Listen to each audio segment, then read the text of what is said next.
Mahiya naman kayo sa inyong kapwa Pilipino. Binastos pa nila ako.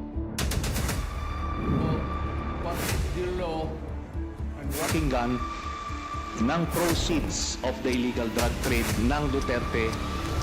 The law enforcement, the highest law enforcement official being head of PNP. Yeah. And now you're hiding this scoundrel, this fugitive. Even yung talk between males, yung pag-uusap ng kapwa lalaki, hindi mo pa rin absoluto na ngayon na masasabi na tama pa rin. Kasi parang may assumption, parang assumption of regularity, no? May assumption of truth, no? Na may karangalan yung mga babaeng pinag-uusapan. So parang yan yung esensya ng gender sensitivity. You're sensitive on something that is offending to the other gender.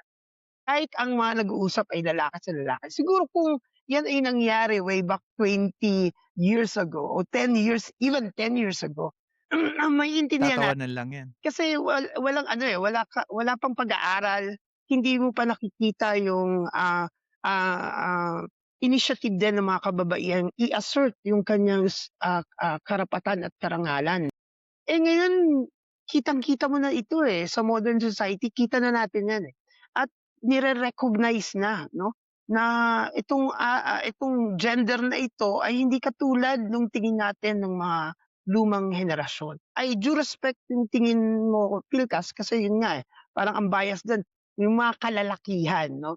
Pero yun, Tama. medyo debatable yan in the sense that there must be some sensitivity na meron din tayo. Pangalawa, itong kay Suntay, tama ka.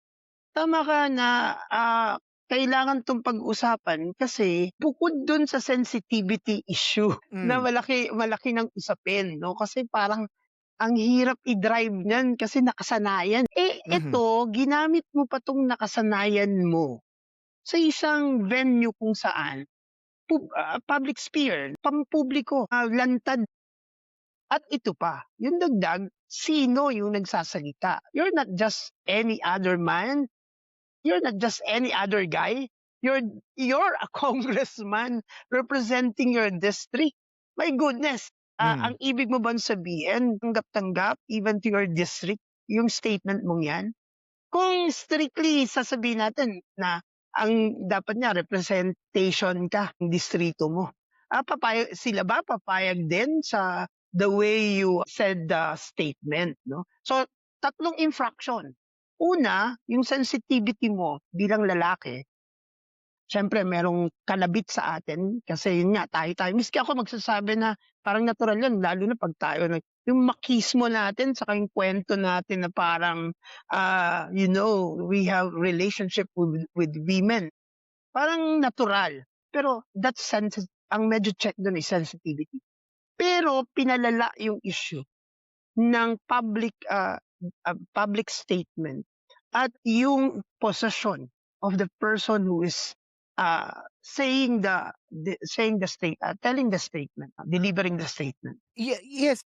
Honestly, yung sa sinabi niyo po, wala akong masasabing mali doon. Kasi lahat ng statement natin debatable. Kasi po nakita ko kasi, una, we are all on different generation. People will assume or people will judge based on first factors of paano sila pinalaki, millennial ba sila, Gen Z ba sila,